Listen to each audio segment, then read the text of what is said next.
Hello everyone! So for today's video, may ituturo na naman akong tutorial about Microsoft Excel gamit ang AutoSum. So kung bago ka pa lang dito sa aking channel, click mo na ang subscribe button pati na rin ang notification bell kasi nag-upload ako dito ng mga tips and tutorials na pwede nating matutunan at pwede nating magamit. So let's start!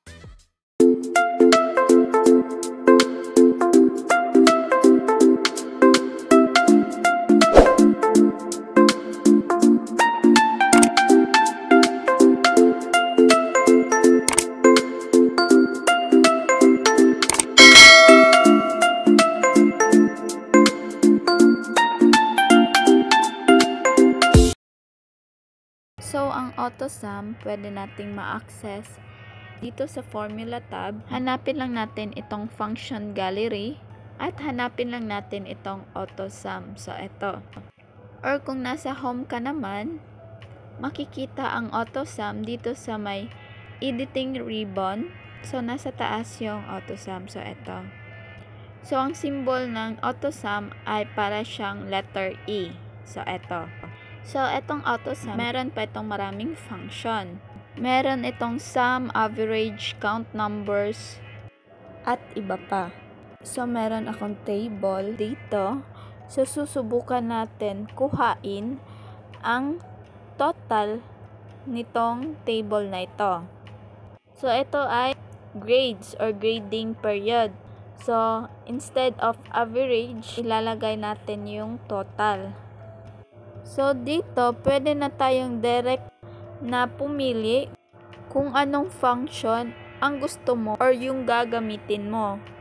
So, pwede ding manual pero matagal. So, ang tutorial nito ay para kung paano mag-AutoSum.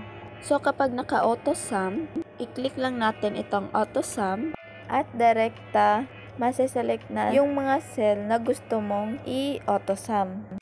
At i-enter lang po natin. So, uulitin natin, i-click natin itong blank na cell dito sa may total.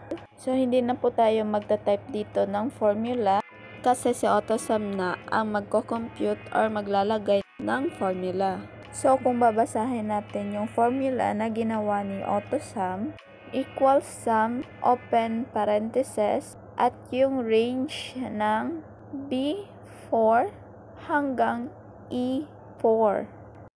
At i-enter lang po natin.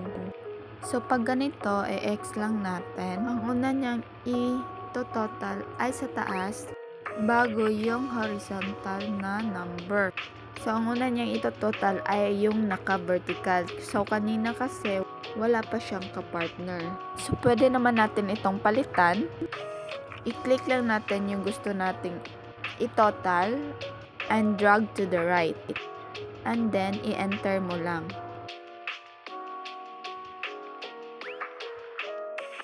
Pwede din natin itong i-autofill itong lahat ng total para mas mabilis. So, ganun lang po kabilis gumamit ng AutoSum. So, dito naman tayo sa average. So, paano ba natin makukuha yung average ng mga grades nila?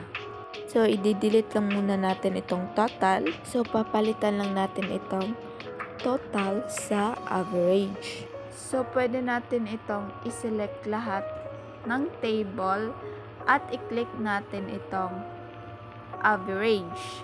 Mula noong prelim, midterm, semi-final at saka yung final.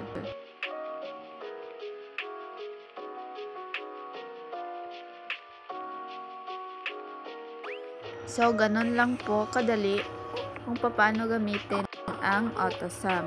So, dito na lang po nagtatapos yung ating video. Sana ay may natutunan kayo. So, kung nagustuhan nyo ang aking video, please don't forget to like, share, comment, and subscribe for more tips and tutorials. Thank you for watching. God bless and bye-bye.